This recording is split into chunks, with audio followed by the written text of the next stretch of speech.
نحمده ونصلي ونسلم على رسوله الكريم اما بعد بسم الله الرحمن الرحيم وما اسألكم عليه من اجر ان اجري الا على رب العالمين صدق اللہ العظیم۔ میرے انتہائی واجب الاحترام عزیز ساتھیوں، بزرگوں، بھائیوں، دینی امور پر اجرت لینا، اس مسئلے کو ہم بیان کر چکے ہیں اور اس پر الحمدللہ کافی دلائل بھی دے چکے ہیں۔ اب ہم ان دلائل پر گفتگو کریں گے جو دلائل فرقہ عثمانیہ یا مسعودیہ کی طرف سے جو آیات پیش کی جاتی ہیں،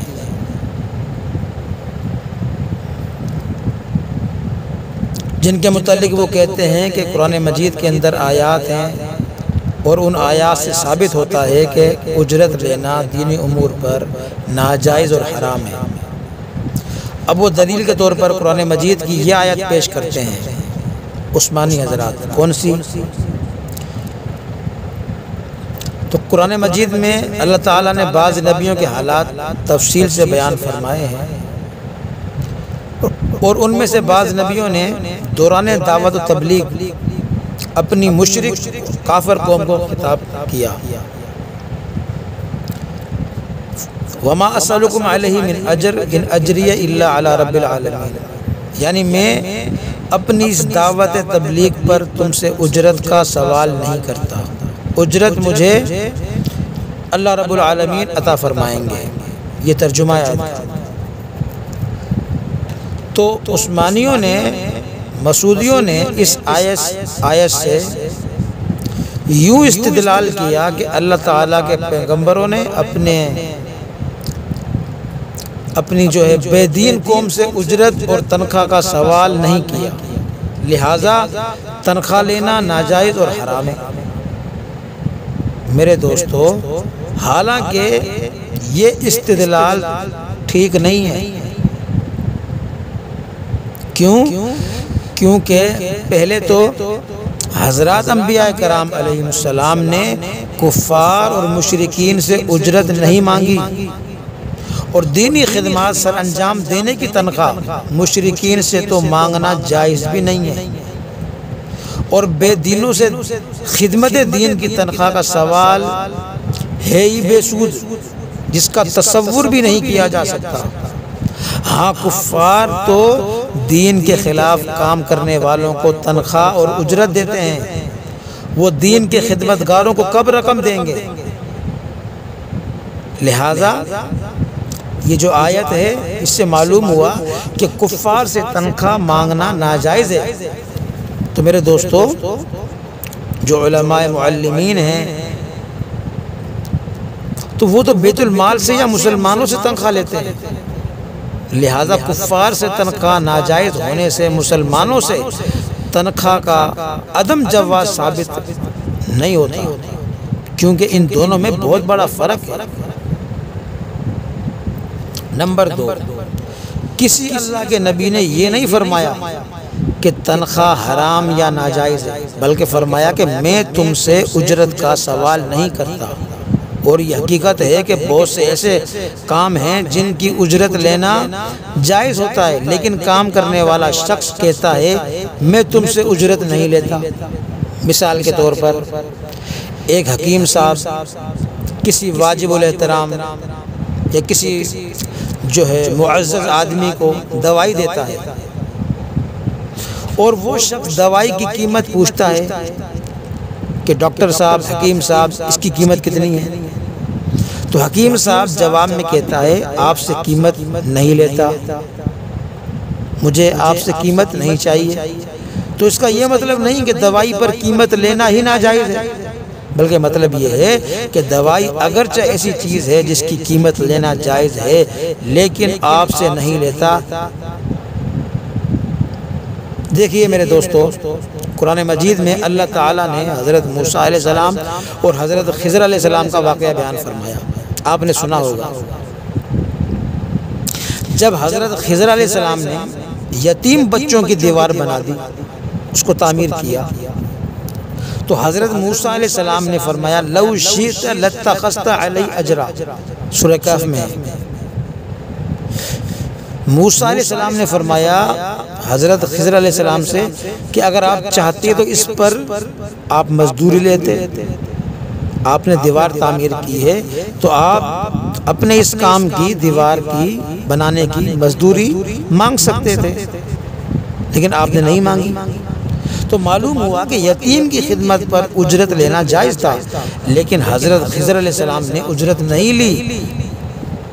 تو معلوم ہوا کہ یہ ضروری نہیں کہ جس کام کی اجرت نہیں لی گئی وہ کام قابل اجرت ہی نہیں، بلکہ یہ بھی ممکن ہے کہ عمل قابل اجرت ہو اور اجرت نہ لی گئی ہو۔ لہٰذا یہ آیت دینی امور پر عدم جواز اجرت کی دلیل نہیں بن سکتی، یعنی اس آیت سے یہ بات ثابت نہیں ہوتی کہ دینی امور پر اجرت لینا ناجائز اور حرام ہے۔ البتہ جو شخص صاحب دولت ہے، مالدار ہے اور تنخواہ کے بغیر بھی اس کا اور اس کے اہل و عیال کا گزر اوقات ہو سکتا ہے، تو ایسے شخص کے لیے افضل ہے کہ وہ بلا معاوضہ اور بلا تنخواہ جو ہے دین اسلام کی خدمت کرے۔ اور جو شخص تنگ دست ہے اور کوئی ذریعہ معاش نہیں رکھتا تو اس کی تنخواہ اور اس کے اخراجات اور اس کو اجرت دینے میں کسی نے اختلاف نہیں کیا۔ تو بہرحال ان آیات سے تنخواہوں کے عدم جواز پر جو ہے باتیں کرنا یا ان کو دلیل کے طور پر پیش کرنا یہ صحیح نہیں ہے، درست نہیں ہے میرے دوستو۔ عثمانی حضرات دوسری آیت پیش کرتے ہیں کہ اماموں کا یا معلمین کا، مدرسین کا تنخواہ لینا ناجائز اور حرام ہے۔ دوسری آیت پیش کرتے ہیں قرآن مجید کی، وہ آیت یہ ہے وَلَا تَشْتَرُوا بِآيَاتِي ثَمَنًا قَلِيلًا وَإِيَّايَ فَارْهَبُونِ۔ اللہ نے فرمایا، ارشاد باری تعالیٰ ہے، اور مت لو میری آیات کے مقابلے میں حقیر سمن یا تھوڑی سمن، وَإِيَّايَ فَارْهَبُونِ، اور خاص مجھ ہی سے ڈرو۔ تو اس آیت سے زبردستی یہ نتیجہ اخذ کرتے ہیں کہ تنخواہ لینا ناجائز ہے۔ کیوں؟ جو معلم تنخواہ لے رہا ہے وہ قرآن مجید کو بیچ رہا ہے، اور اللہ تعالیٰ نے فرمایا ہے کہ میری آیات کو تھوڑی رقم کے عوض مت بیچو۔ یہ وہ کون کہتے ہیں؟ عثمانی حضرات کہتے ہیں۔ تو میرے دوستو اب آپ جواب سن لیں۔ در حقیقت اس آیت کو اور اس جیسی دوسری آیات کو علماء معلمین کی تنخواہ سے دور کا بھی واسطہ نہیں۔ یہ آیت ائمہ مساجد معلمین کی تنخواہوں کے بارے میں نہیں ہے، اس کا واسطہ بھی نہیں ہے تنخواہوں کے متعلق، کیونکہ اس قسم کی آیات کے مخاطب یہودی ہیں۔ جو اللہ نے فرمایا نا وَلَا تَشْتَرُوا بِآيَاتِي، یہ اللہ یہودیوں کو مخاطب ہے، اور آیت اللہ تعالیٰ کی بیچنا، اس کا مطلب یہ ہے کہ علماء یہودیوں نے اللہ تعالیٰ کی کتاب تورات کے برابر یا اس کے مقابلے میں ایک اور کتاب تیار کر رکھی تھی، اور اس میں لوگوں کے من پسند مسائل جمع کر رکھے تھے، اور اگر کوئی بڑا آدمی ان کو رشوت دے دیتا تو یہ اس کو اس کی پسند کا مسئلہ اور حکم بتاتے تھے، اور ساتھ ساتھ یہ بھی کہتے تھے کہ یہ اللہ تعالیٰ کی کتاب ہے اور یہ اللہ کی کتاب کی آیت ہے اور یہ ہماری شریعت کا حکم ہے وغیرہ وغیرہ۔ تو یہ حال کن کا تھا؟ یہودیوں کا تھا۔ تو اللہ تعالیٰ نے ایسے ہی علماء یہود کے بارے میں ارشاد فرمایا تمہارا یہ کاروبار کہ اللہ کی جو کتاب اور آیات کے نام پر جو تم مال کما رہے ہو، در حقیقت یہ اللہ کی آیات کو بیچنا ہے، لہٰذا میری آیات کو چند ٹکوں کی خاطر مت بیچو، یعنی رشوت لے کر غلط مسئلے نہ بتاؤ۔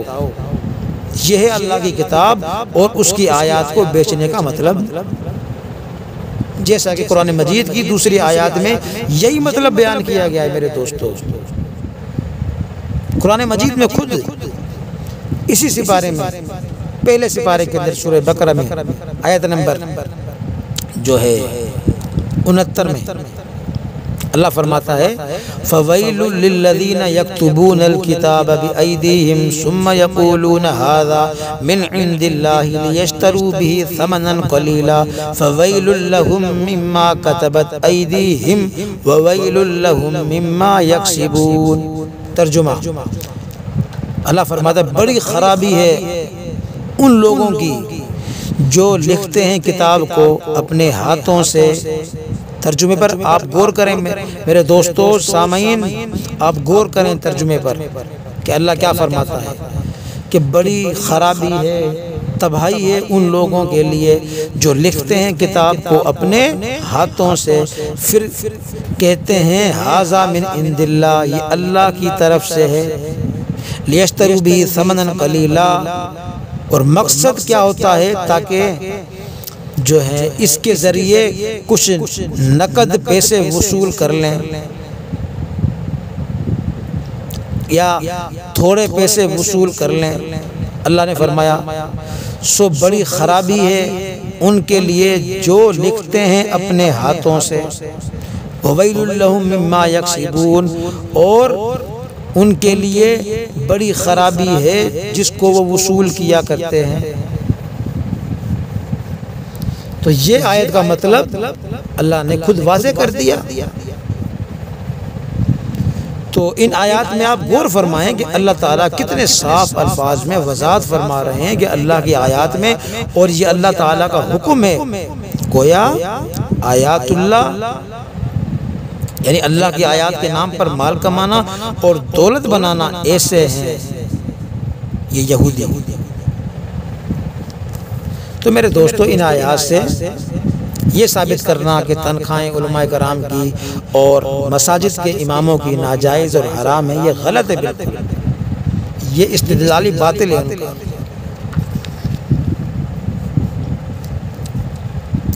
اور بھی میرے دوستو بہت ساری جو ہے باتیں ہیں، دلائل بھی ہیں جو آپ کے سامنے انشاءاللہ ہم بیان کرتے ہیں، کیونکہ ہماری ویڈیوز لمبی نہ ہو جائے۔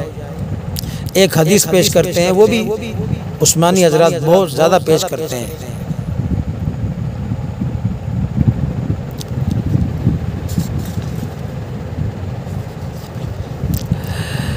وہ آیت یہ ہے، وہ حدیث یہ ہے جن کو عثمانی حضرات پیش کرتے ہیں کہ بھائی تنخواہ لینا ناجائز اور حرام ہے قرآن پڑھانے کی، نماز پڑھانے کی۔ دلیل یہ پیش کرتے ہیں آپ کے سامنے کہ حضرت عبادہ بن صامت رضی اللہ تعالی عنہ سے روایت ہے، فرماتے ہیں کہ میں نے اصحاب صفہ میں سے چند لوگوں کو قرآن مجید اور کتاب کی تعلیم دی۔ ان میں سے ایک آدمی نے مجھے کمان ہدیہ دی۔ میں نے کہا کہ میں نے تو اللہ کے لیے قرآن پڑھایا ہے، اس پر میں مال تو قبول نہیں کرتا۔ تو میں نے حضور اکرم صلی اللہ علیہ وسلم سے اس بارے میں سوال کیا۔ آپ صلی اللہ علیہ وسلم نے ارشاد فرمایا اگر تو آگ کا توق گلے میں پہننا پسند کرتا ہے تو اس کو قبول کر لے۔ تو یہ روایت پیش کرتے ہیں عثمانی حضرات اور ثابت کرتے ہیں کہ بھائی قرآن پڑھانے کی اجرت، ائمہ مساجد کی تنخواہ یہ ناجائز اور حرام ہے، حدیث میں آ گیا۔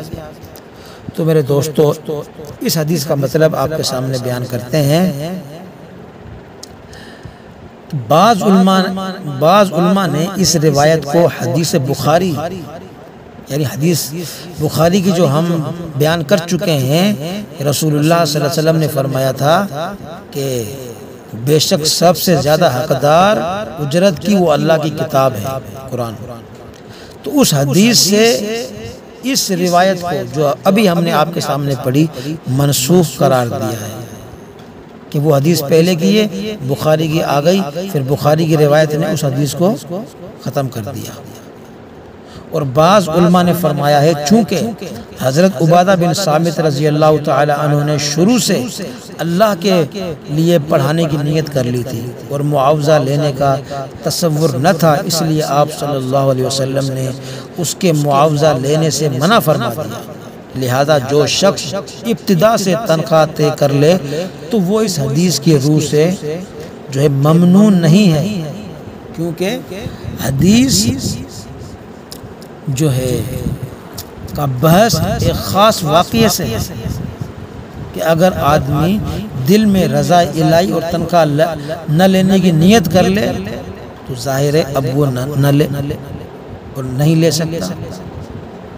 اور ظاہر عبادہ بن صامت رضی اللہ تعالی عنہ نے شروع سے یہی نیت کی تھی کہ میں اس کا معاوضہ نہیں لوں گا، میں نے اللہ کی رضا کے لیے پڑھایا۔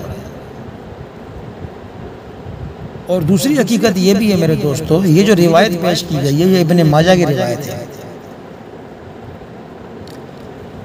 اس کا ایک راوی ہے اسود بن سالبہ، یہ غیر معروف اور مجہول ہے۔ آپ خود دیکھ سکتے ہیں کتابوں کے اندر، میزان الاعتدال کتاب کا نام ہے جس میں راویوں کے حالات بیان کیے جاتے ہیں، اس کے اندر لکھا ہے کہ یہ جو راوی ہے اس جو حدیث کے اندر اسود بن سالبہ وہ غیر معروف اور مجہول ہے۔ نیز اس حدیث کا ایک اور راوی مغیرہ بن زیاد بجلی موصلی ہے، اس کے بارے میں امام حاکم ابو عبداللہ فرماتے ہیں کہ مغیرہ بن زیاد کو ابو حشام المکفوف کہا جاتا ہے، یہ صاحب جو ہے منکر حدیث بیان کرتا تھا اور یہ بلا اختلاف متروک راوی ہے، اور کہا جاتا ہے کہ اس نے حضرت عبادہ بن جو ہے نسی سے ایک موضوع حدیث جو ہے نقل کی ہے۔ اور امام عبد البر فرماتے ہیں کہ مذکورہ بالا کمان والی حدیث جو ابھی آپ کے سامنے ہم نے بیان فرمائی عبادہ بن صامت والی،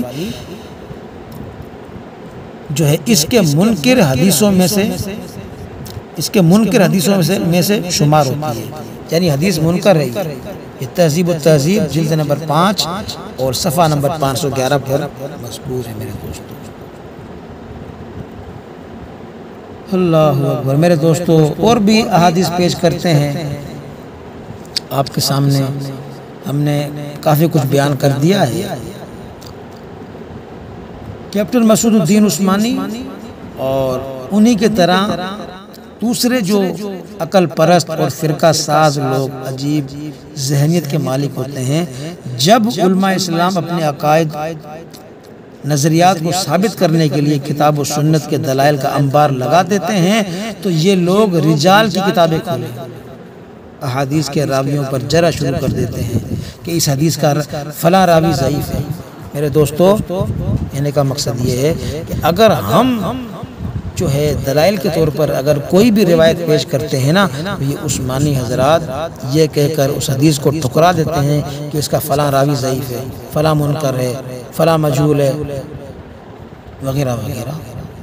لیکن جب ان ہوا پرستوں کو اپنے مطلب کی حدیث مل جائے تو پھر راویوں سے آنکھیں بند کر کے اس کو اپنے مدعا کے ثبوت میں پیش کر دیتے ہیں، حالانکہ وہ حدیث منکر ہوتی ہے، اس کا راوی مجہول ہوتا ہے، لیکن یہ لوگوں کو دھوکہ دیتے ہیں اور راویوں پر بالکل بحث نہیں کرتے بلکہ سند ہی نہیں لکھتے تاکہ دجل اور فریب پر پردہ پڑا رہے، اور جو حدیث ان کی خواہش کے خلاف ہوتی ہے تو اس کی باقاعدہ سند بیان کرتے ہیں اور اس کا فوٹو اسٹیٹ دیتے ہیں، پھر راویوں پر برستے ہیں۔ اسی غیر منصفانہ تحقیق کرنے والوں کو جو ہے بندہ ہوا پرست اور فرقہ ساز کہتا ہے، کیونکہ ان کے لینے کے پیمانے اور ہیں اور دینے کے پیمانے اور ہیں۔ بہرحال مذکورہ اور بالا دونوں حدیث ہیں، ایک حدیث تو ہم نے بیان کر دی، دوسری بھی حدیث اس قسم کی ہے، دونوں حدیثیں جو ہیں منکر ہیں، ان کے راوی مجہول ہیں، لیکن جو ہے لوگوں نے آنکھیں بند کر کے بغیر سند کے جو ہے ان کو پیش کر دیا دلیل کے طور پر۔ آخر میں میرے دوستو اور بھی جو ہیں آیات یہ حدیثیں پیش کرتے ہیں دلائل کے طور پر۔ اس وقت جو ہے ٹائم کی بھی کمی ہے کہ اس وقت میرے پاس لائٹ بھی نہیں ہے، چلی گئی ہے۔ آخر میں میرا عثمانیوں سے ایک سوال ہے، بس ایک سوال ہے میرا۔ گزارش یہ ہے کہ آپ لوگ کن کاموں کو دینی امور سمجھتے ہیں کہ یہ کام دین والے ہیں، اور کن کو نیکی کے کام جانتے ہو؟ کیا خلافت اور اس کی ذمہ داریاں دینی کام میں ہیں یا نہیں ہیں؟ جہاد، تبلیغ، رسول اللہ صلی اللہ علیہ وسلم کی حمایت، حفاظت دینی کام ہیں یا نہیں؟ یتیم بچے کی تربیت، کفالت اور اس کے مال کی خبر گیری کرنا اور اس کو دودھ پلانا نیکی کا کام ہے یا نہیں؟ بتاؤ۔ قضا یعنی شریعت کے مطابق فیصلے کرنا، شرعی حدود اور تعزیرات کو نافذ کرنا، ملک کا دفاع کرنا، کسی مسلمان پر پہرا دینا، یہ دینی کام ہے یا نہیں؟ زکوٰۃ وصول کرنا، نکاح کرنا اور امامت اور خطابت دینی امور ہیں یا نہیں؟ یہ جواب دیں مجھے۔ تعلیم قرآن، تدریس جو ہے یہ دین نیکی کے کام ہیں یا نہیں؟ تو بہرحال وضاحت فرمائیں کہ آپ لوگ کن کاموں کو نیکی کے کام اور دینی کام سمجھتے ہو اور کن کو نہیں، اور پھر یہ بھی وضاحت فرما دیں کہ کن نیکی کے کاموں کی اجرت جائز ہے اور کن کی ناجائز ہے، اور یہ بھی واضح کریں کہ کیا وجہ ہے کہ نیکی کے بعض کاموں پر تنخواہ جائز اور بعض پر ناجائز۔ آخر وجہ کیا ہے، فرق کیا ہے؟ پھر وہ دلائل بھی پیش کریں جن سے ثابت ہو کہ فلاں فلاں دینی کاموں کی اجرت جائز ہے اور فلاں فلاں کی ناجائز ہے۔ یہ ہمیں دلائل دیں گے۔ یہ میرا سوال ہے عثمانیوں سے۔ اور آخر میں آپ کے سامنے بیان کر دوں، وضاحت کر دوں کہ یہ جو امام ابو حنیفہ رحمۃ اللہ علیہ کا فتویٰ بیان کرتے ہیں کہ امام صاحب نے ناجائز لکھا ہے تنخواہوں کو، تو وہ میں پہلے بھی بیان کر چکا ہوں کہ میرے دوستو، امام صاحب کے زمانے میں اسلامی حکومتیں تھیں، بیت المال قائم تھے، اس وقت اماموں کو تنخواہ، قاضیوں کو، علماء کرام کو، معلمین کو، مدرسین کو تنخواہیں بیت المال سے ملتی تھی۔ لیکن جب اسلامی حکومتیں ختم ہو گئی، بیت المال ختم ہو گئے، تو اب ظاہر ہے ان کے اخراجات کے لیے، ان کو اپنا گھر چلانے کے لیے تنخواہ جو ہے اب مقرر کرنا اور مسلمانوں پر اس کی ذمہ داری عائد کرنا یہ کوئی ناجائز کام نہیں ہے۔ ظاہر ہے علماء کرام، ان کے بچے بھی ہیں، ان کے گھریلو اخراجات بھی ہیں، اور وہ اپنے جو ہے وقت کی پابندی کی تنخواہ لیتے ہیں، نماز یا قرآن پڑھانے کی تنخواہ نہیں لیتے، کیونکہ وہ قید ہو چکے ہیں۔ آپ بتائیں، ایک بندہ 5 وقت پابندی سے نماز پڑھا رہا ہو اور 3-4 ٹائم قرآن مجید کی تعلیم دے رہا ہو، وہ کوئی اور دنیا کا کام، تجارت بھی نہیں کر سکتا، تو ظاہر ہے ایسے انسان کی مدد کرنا اور اس کے گھریلو اخراجات کو پورا کرنا یہ مسلمانوں کی ذمہ داری ہے۔ تو عثمانی حضرات جو ہے وہ یہ چاہتے ہیں کہ دین ختم ہو جائے، جو ہے قرآن کی تعلیم بند ہو جائے۔ اللہ تعالیٰ سے دعا ہے کہ اللہ تبارک و تعالیٰ ہم سب کو ان فتنوں سے، گمراہیوں سے، گمراہ عقائد سے محفوظ فرمائے۔ اگر کسی کو جو ہے کوئی سوال کرنا ہو تو وہ کمنٹ میں کر سکتا ہے، مجھ سے دلائل اور بھی مانگ سکتا ہے۔ انشاءاللہ اللہ تعالیٰ ہم سب کو جو ہے عمل کی توفیق عطا فرمائے، علماء سے محبت نصیب فرمائے اور قرآن مجید کی تعلیم کو عام کرنے کی توفیق عطا فرمائے۔ وما علینا الا البلاغ المبین۔ صدق اللہ العظیم۔